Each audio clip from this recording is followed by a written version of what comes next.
অধ্যায় 46। বাবার গয়াযাত্রা, দুটি ছাগলের পূর্বজন্মের কাহিনী। এই অধ্যায়ে শামার কাশী, প্রয়াগ ও গয়াযাত্রার বিবরণ দেওয়া হয়েছে। বাবা ছবিরূপে কেমন করে সেখানে এদের আগে পৌঁছেছিলেন সে কথা বলা হয়েছে এবং দুটি ছাগলের গত জন্মের ইতিহাসের বিষয়ে লেখা হয়েছে। প্রস্তাবনা। হে সাই, আপনার শ্রীচরণ ধন্য এবং তার স্মৃতি কত আনন্দদায়ক। আপনার ভবভয় বিনাশকারী স্বরূপ ধন্য, যার প্রভাবে কর্মবন্ধন ছিন্ন ভিন্ন হয়ে যায়। যদিও এখন আর আমরা আপনার সগুণ স্বরূপের দর্শন পাই না, তবুও আপনি আপনার শ্রীচরণের শ্রদ্ধাশীল ভক্তদের প্রত্যক্ষ অনুভূতি দেন। আপনি এক অজ্ঞাত আকর্ষণ শক্তি দিয়ে কাছের বা দূরের ভক্তদের নিজের কাছে টেনে তাদের এক স্নেহময়ী মায়ের মতো জড়িয়ে ধরেন। হে সাই, ভক্তরা জানে না আপনার বাসস্থান কোথায়, কিন্তু আপনি এমন কৌশলে তাদের প্রেরণা দেন যে মনে হয় যেন আপনার অভয় হস্ত ওদের মাথার উপর সর্বদাই রয়েছে। এইটি আপনারই কৃপাদৃষ্টির পরিণাম, যা ওরা এক অজ্ঞাত সাহায্য সর্বদাই পায়। অহংকারের বশবর্তী হয়ে মহাবিদ্বান ও চতুর্পুরুষও এই ভবসাগরের পাকে তলিয়ে যায়, কিন্তু হে সাই, আপনি কেবল নিজের শক্তির সাহায্যে অসহায় ও সরল ভক্তদের এই পাক থেকে বার করে তাদের রক্ষা করেন। পর্দার আড়ালে থেকে আপনি সব খেলা খেলছেন, তবুও এমন অভিনয় করেন যেন সেগুলির সাথে আপনার কোনো সম্পর্কই নেই। কেউই আপনার সম্পূর্ণ জীবনগাথা জানতে পারেনি। সেজন্য আমাদের পক্ষে সবচেয়ে ভালো পথ হচ্ছে অনন্যভাবে আপনার শ্রীচরণে সমর্পিত হয়ে পাপ থেকে মুক্তি পাওয়ার জন্য একমাত্র আপনারই নাম স্মরণ করা। আপনি নিষ্কাম ভক্তদের সমস্ত ইচ্ছে পূরণ করে তাদের পরমানন্দ দেন। আপনার মধুর নামের উচ্চারণেই ভক্তদের মধ্যে রাজসিক ও তামসিক গুণ হ্রাস পেয়ে সাত্ত্বিক ও ধার্মিক গুণের বিকাশ হয়। তার সাথে সাথেই ওরা ধীরে ধীরে বিবেক, বৈরাগ্য ও জ্ঞান লাভ করে। তখন আত্মস্থিত হয়ে গুরুর সাথে অভিন্নতা প্রাপ্ত হয় এবং এরই আরেক অর্থ হচ্ছে গুরুর প্রতি অনন্যভাবে শরণাগত হওয়া। এর নিশ্চিত প্রমাণ শুধু এটাই যে তখন আমাদের মন স্থির এবং শান্ত হয়। এই শরণাগতি ভক্তি ও জ্ঞানের মাহাত্ম্য অদ্বিতীয়। এর ফলে ক্রমে ক্রমে আসে শান্তি, বৈরাগ্য, যশ ও মুক্তি। যদি বাবা তার ভক্তদের উপর অনুগ্রহ করেন, তাহলে তিনি সর্বদা তাদের কাছেই থাকেন। তার ভক্তরা যেখানেই যাক না কেন, তিনি কোনো না কোনো রূপে আগে থেকেই সেখানে পৌঁছে যেতেন। নিচের ঘটনাটি তারই উদাহরণ। গয়াযাত্রা। বাবার সঙ্গে পরিচিত হওয়ার কয়েক বছর পর কাকা সাহেব দীক্ষিত নিজের জ্যেষ্ঠ পুত্র বাপুর নাগপুরে উপনয়ন সংস্কার করাবেন স্থির করেন। প্রায় সে সময় নানা সাহেব চাঁদরকরও নিজের জ্যেষ্ঠ পুত্রের বিবাহ অনুষ্ঠানের দিন স্থির করেন। দীক্ষিত ও চাঁদরকর দুজনেই শিরিডি এসে বাবাকে আন্তরিকভাবে নিমন্ত্রণ করেন। বাবা তার প্রতিনিধি শামাকে নিয়ে যেতে বলেন, কিন্তু যখন বাবাকে স্বয়ং উপস্থিত হওয়ার জন্য অনুরোধ করেন, তখন তিনি উত্তর দেন, বেনারস ও প্রয়াগ পেরিয়ে যাওয়ার পর আমি শামার আগেই পৌঁছে যাব।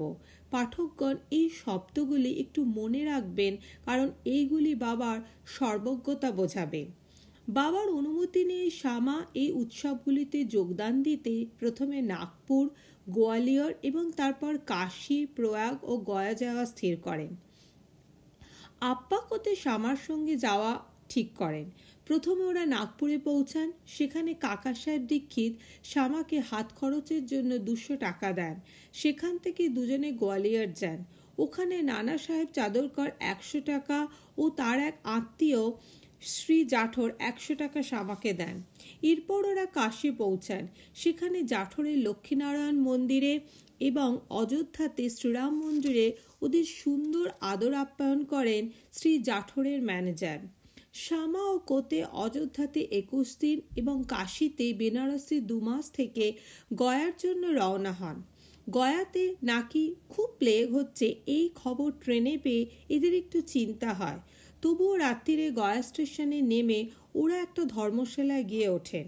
সকালবেলা গয়ার পূজারী পান্ডা যে যাত্রীদের থাকার ও খাবার ব্যবস্থা করত, ওদের কাছে এসে বলেন সব যাত্রীরা চলে গেছে, তাই আপনারাও এবার তাড়াতাড়ি করুন। শ্যামা তখন ওকে জিজ্ঞাসা করেন এখানে কি প্লেগ ছড়িয়েছে?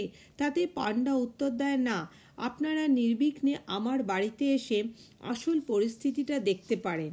এরপর ওরা ওর বাড়ি যান। বাড়ি তো নয়, এক বিশাল ভবন। সেখানে যাত্রীদের বিশ্রাম করার জায়গা ছিল।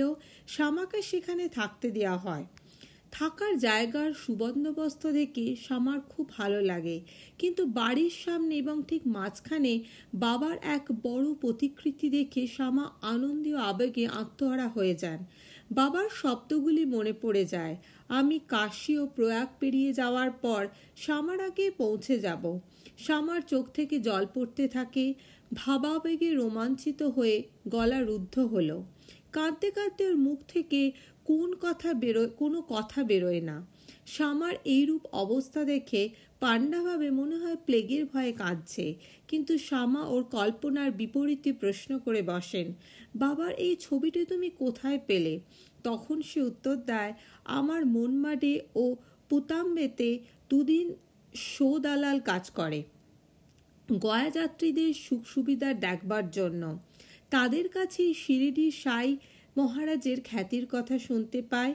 প্রায় 12 বছর আগে আমি শিরিডি গিয়ে বাবার দর্শন করি এবং ওখানে শ্যামার বাড়িতে টাঙানো এই ছবিটা আমায় আকর্ষিত করে। তখন বাবার নির্দেশ অনুযায়ী শ্যামা আমায় যে ছবিটি উপহার দেন, এটি সেই ছবি। শ্যামার তখন সব কথা মনে পড়ে। গয়ার পান্ডা তখন জানতে পারল উনি সেই দিন শ্যামা যিনি তাকে এই চিত্রটি দিয়ে অনুগৃহীত করেছিলেন এবং আজ তার বাড়িতে অতিথি হয়ে এসেছেন। তখন ওর আনন্দের সীমা রইল না। দুজনেই এই সাক্ষাতে উল্লসিত হয়ে ওঠেন। এরপর সে শ্যামাকে রাজকীয় অভ্যর্থনা জানালো। সে ছিল একজন ধনী লোক। নিজের পালকিতে চড়ে ও শ্যামাকে হাতির পিঠে চড়িয়ে শহর ভ্রমণ করা এবং সব রকমভাবে শ্যামার সুখ সুবিধের খেয়াল রাখে। গল্পটির মূল তত্ত্ব এই যে বাবা কথা সর্বদাই সত্য হয়। তার নিজের ভক্তদের প্রতি তো স্নেহ ছিলই, তাছাড়া তিনি সব প্রাণীদেরই এইরূপ ভালোবাসতেন এবং তাদের নিজেরই স্বরূপ মনে করতেন। নিজের গল্পটিতে এই কথারই আভাস পাওয়া যায়। দুটি ছাগল। একবার লেন্ডিবাগান থেকে ফেরার সময় বাবা এক পাল ছাগল দেখতে পান। তাদের মধ্যে দুটি ছাগলের দিকে তার দৃষ্টি আকৃষ্ট হয়। বাবা গিয়ে তাদের উপর হাত বোলান এবং 32 টাকায় দুটিকে কিনে নেন। বাবার এই বিচিত্র ব্যবহার দেখে ভক্তরা খুবই অবাক হন। ওদের মনে হয় এই লেনদেনে বাবা ঠকে গেছেন, কারণ একটা ছাগলের দাম সেই সময় 3-4 টাকার বেশি ছিল না। ওই দুটি ছাগল 8 টাকায় সহজেই পাওয়া যেতে পারত।